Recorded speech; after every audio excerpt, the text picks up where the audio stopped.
परमात्मने नमः। कैसे हैं आप सब? उम्मीद है सब बढ़िया होंगे। तो स्वागत है आप सभी का फिर से हमारे एक नए वीडियो में। तो आज मैं यथार्थ गीता का 5वां अध्याय पढ़ने जा रही हूँ, जिसमें अध्याय 3 में अर्जुन ने प्रश्न रखा कि भगवान, जब ज्ञान योग आपको श्रेष्ठ मान्य है तो आप मुझे भयंकर कर्मों में क्यों लगाते हैं।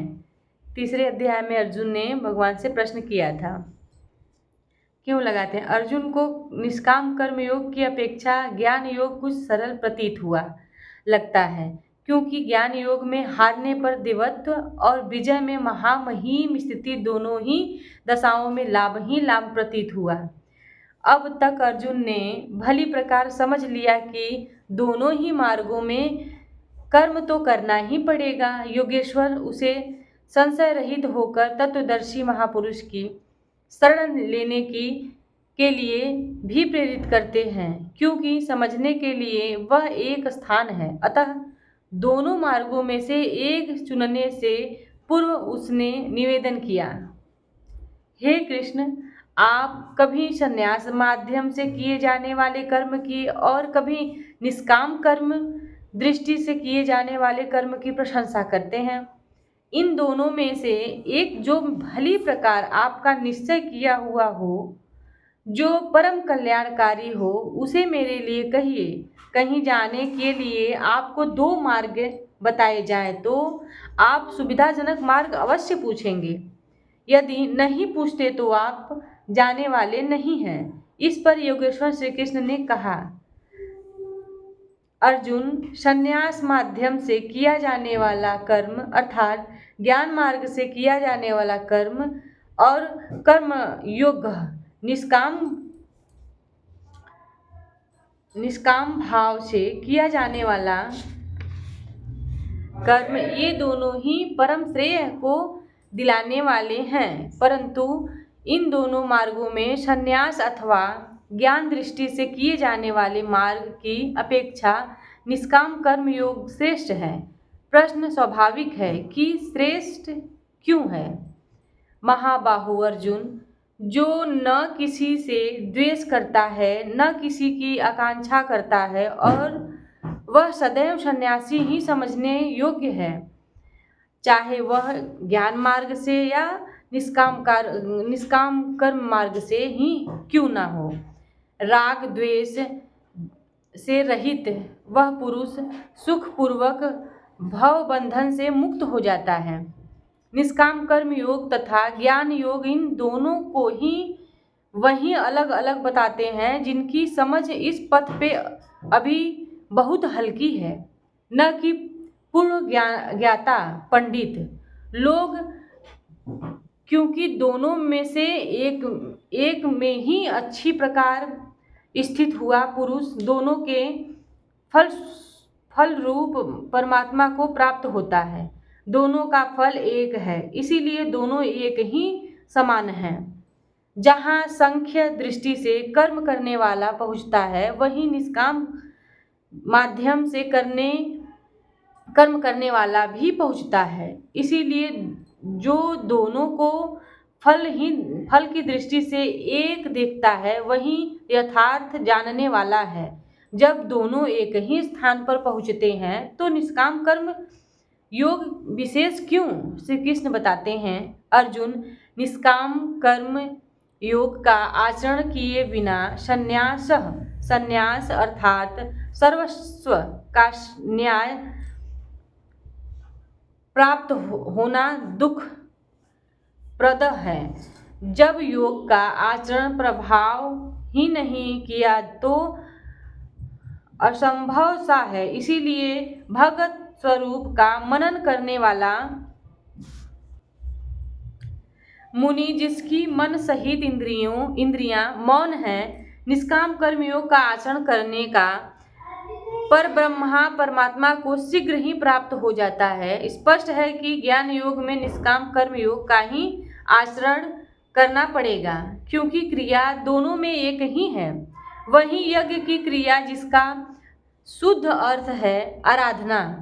दोनों मार्गों में अंतर केवल कर्ता के दृष्टिकोण का है। एक अपनी शक्ति को समझकर हानि लाभ देखते हुए इसी कर्म में प्रवृत्त होता है, और दूसरा निष्काम कर्मयोगी इष्ट पर निर्भर होकर इसी क्रिया में प्रवृत्त होता है। उदाहरण अर्थ एक प्राइवेट पढ़ता है, दूसरा नामिनेट। दोनों का पाठ्यक्रम एक है, परीक्षा एक है, परीक्षा निरीक्षक दोनों में एक ही है। ठीक इसी प्रकार दोनों के सतगुरु तत्वदर्शी हैं और डिग्री एक ही है, केवल दोनों के पढ़ने का दृष्टिकोण भिन्न है।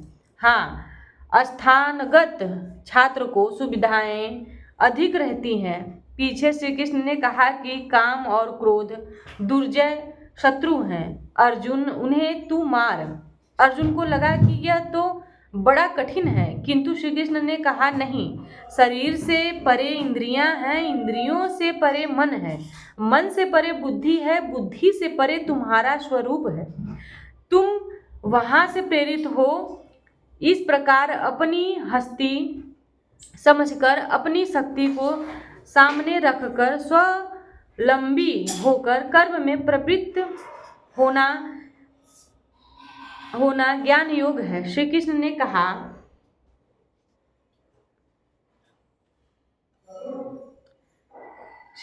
कहा, चित्त को ध्यानस्थ करते हुए कर्मों को समझने में समर्पण करके आशा ममता और संताप रहित होकर युद्ध कर समर्पण के साथ इष्ट पर निर्भर होकर उसी कर्म में प्रवृत्त होना निष्काम कर्म योग है।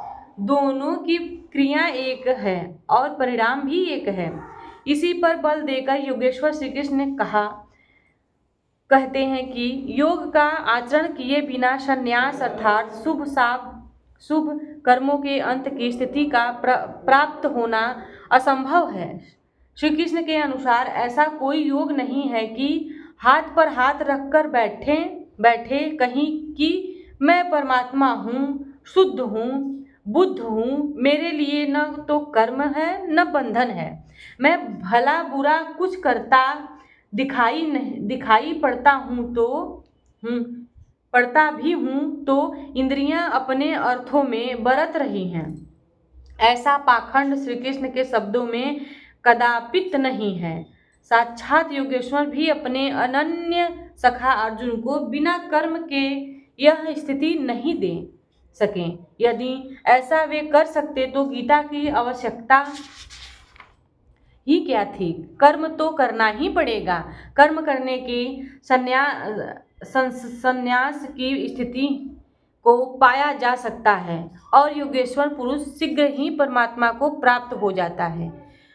योग युक्त पुरुष के लक्षण क्या हैं, इस पर कहते हैं योग युक्त पुरुष के लक्षण क्या है कि आप जैसे संत महात्मा को मतलब पहचानने का आप कहते हैं ना, कैसे पहचाने कि वो संत ही अच्छे संत हैं या अच्छे सद्गुरु हैं, तो पहचानने के लक्षण पूछ रहे हैं जो है कि योग युक्त पुरुष जो भगवान को प्राप्त हो चुके हैं, योग युक्त पुरुष के लक्षण क्या है, इस पर कहते हैं विजितात्मा, विशेष रूप से जीता हुआ है। शरीर जिसका जितेंद्रियां जीती हुई हैं, विशेष रूप से जीता हुआ है। शरीर जिसका जितेंद्रियां जीती हुई हैं, इंद्रियां जिसकी और विशुद्ध आत्मा विशेष रूप से शुद्ध है। अतःकरण जिसका ऐसा पुरुष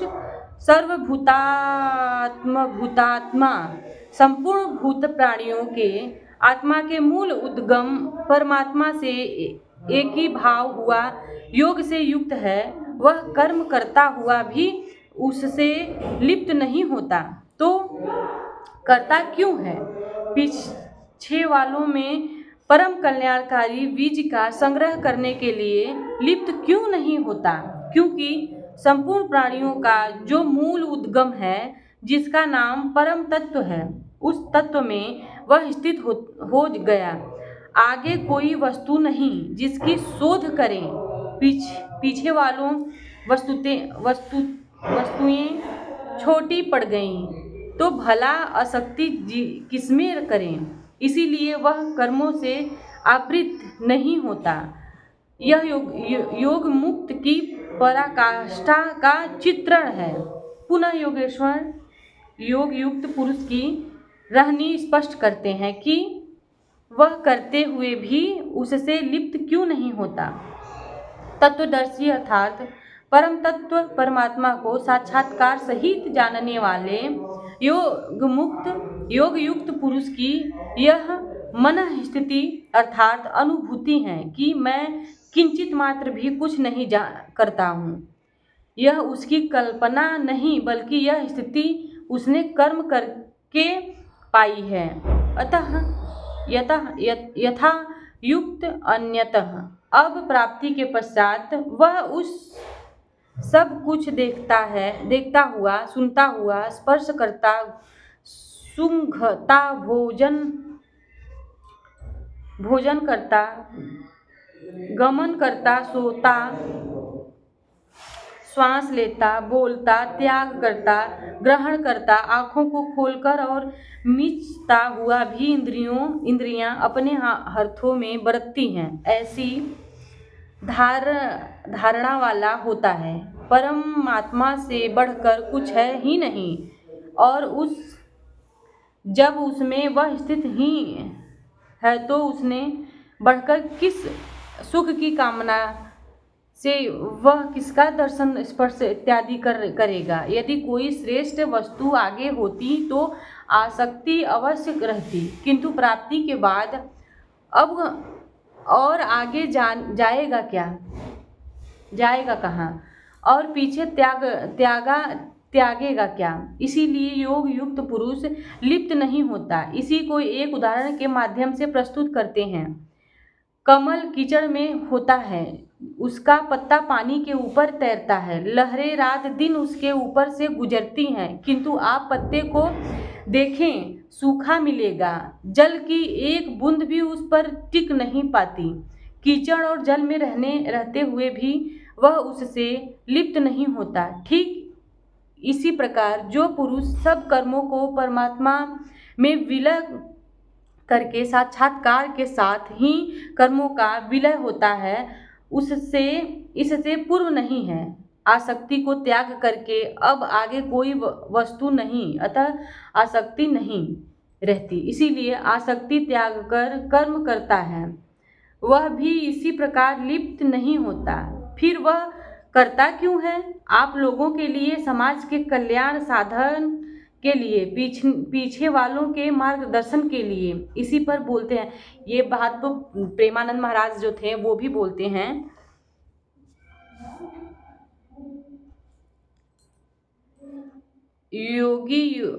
योगी जन केवल इंद्रिय, मन, बुद्धि और शरीर द्वारा भी आसक्ति त्याग कर आत्मशुद्धि के लिए कर्म करते हैं।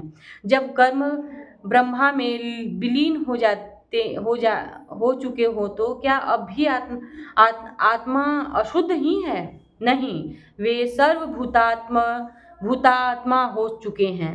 संपूर्ण प्राणियों में वे अपनी ही आत्मा का प्रसार कर पाते हैं। उन समस्त आत्माओं की शुद्धि के लिए, आप सबका मार्गदर्शन करने के लिए वे कर्म में बरतते हैं। शरीर, मन, बुद्धि तथा केवल इंद्रियों से वह कर्म करता है। स्वरूप से वह कुछ भी नहीं करता, स्थिर है। बाहर से वह संग्रह दिखाई देता है, किंतु भीतर उसमें असीम शांति है। रस्सी जल चुकी, मात्र ऐंठन आकर शेष है, जिससे बंध नहीं सकता। बहुत बढ़िया लिखा है। तो वीडियो ज़्यादा लंबा हो जाएगा। आप तक यहाँ तक आए हैं तो प्लीज़ हमें कमेंट करके बताएं कैसा लगा आप सबको यथार्थ गीता, और हमारे बोले हुए वाणी से आप सबको कैसा लगा सुने हुए। प्लीज़ वीडियो कल तक, इसके आगे मैं कल पढ़ूँगी, जो कि मैंने पन्ने पे वो मोड़ के रख दिया है। कल इसके आगे सुनाऊंगी। बहुत ही सुंदर सुंदर जो है प्रश्न अर्जुन ने कृष्ण से किया है, जो अभी वर्तमान में हम लोग जी रहे हैं, जिसमें वो क्या वर्ष पहले ही, 1000 वर्ष पहले ही मतलब इसमें लिखा गया है, जो अभी हम लोग चल रहा है। तो चलिए सभी को नमस्कार।